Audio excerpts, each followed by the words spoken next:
Civil services కోసం సిద్ధమవుతున్న అభ్యర్థులందరికీ ఒక ముఖ్యమైన సమాచారం.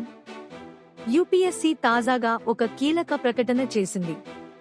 2025 ప్రిలిమ్స్ పరీక్షకు సంబంధించి అడ్మిట్ కార్డులు విడుదలయ్యాయి.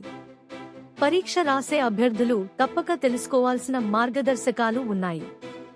Union public service commission UPSC 2025 civil services prelims పరీక్షకు సంబంధించిన ఈ అడ్మిట్ కార్డులను విడుదల చేసింది. అభ్యర్థులు అధికారిక వెబ్సైట్లు అయిన యూపీఎస్సీ gov.in లేదా యూపీఎస్సీ ఆన్లైన్ gov.in ద్వారా మీ అడ్మిట్ కార్డు డౌన్లోడ్ చేసుకోవచ్చు. పరీక్ష తేదీ మే 25, 2025. మీరు మర్చిపోకుండా ముందుగానే ప్రిపేర్ అవ్వండి. కీలక సూచనలు. ఇది కేవలం అడ్మిట్ కార్డు విడుదల మాత్రమే కాదు, యూపీఎస్సీ ఇచ్చిన కొన్ని అత్యంత కీలక సూచనలు కూడా ఉన్నాయి.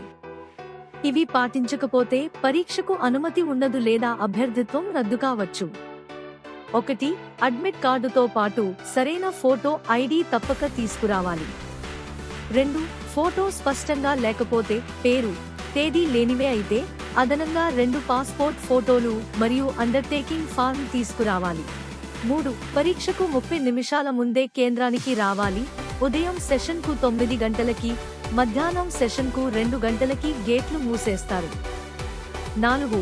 అడ్మిట్ కార్డులోని వివరాలు, పేరు, ఫోటో, క్యూఆర్ కోడ్ సరిగ్గా ఉన్నాయో లేదో ముందే చూసుకోవాలి. ఏవైనా తప్పులుంటే వెంటనే యూపీఎస్సీ వారిని సంప్రదించండి. 5. బ్యాగ్లు, మొబైల్ ఫోన్లు, డిజిటల్ వాచీలు, ఇతర ఎలక్ట్రానిక్ వస్తువులు అనుమతించరు. 6. మీరు తీసుకురావాల్సినవి: ఈ admit card printout, black ball point pen, ID proof, అవసరమైతే పాస్పోర్ట్ ఫోటోలు. 7. నిబంధనలు ఉల్లంఘిస్తే అభ్యర్థిత్వం రద్దు, పోలీస్ ఫిర్యాదు, భవిష్యత్ పరీక్షలకు నిషేధం వంటి క్రమశిక్షణ చర్యలు తీసుకుంటారు. 8. జవాబు షీట్ మరియు అటెండెన్స్ లిస్టు నింపడానికి బ్లాక్ బాల్ పాయింట్ పెన్ తప్పక తీసుకురావాలి. 9. సాధారణ చేతి గడియారాలు మాత్రమే పరీక్షా గదిలో అనుమతిస్తారు, డిజిటల్ వాచ్లు కాకుండా. ఇంకా పూర్తి సమాచారం కోసం మీరు తప్పనిసరిగా యూపీఎస్సీ అధికారిక వెబ్సైట్ చూడండి. అడ్మిట్ కార్డు డౌన్లోడ్ చేయడం, నిబంధనలపై అవగాహన కలిగించుకోవడం చాలా ముఖ్యం. మరిన్ని అప్డేట్స్ కోసం మా టీవీ 360 తెలుగు న్యూస్ ఛానల్ను సబ్స్క్రైబ్ చేయండి, లైక్ చేయండి. మీ సన్నిహితులకు తెలియజేయాలంటే షేర్ చేయండి.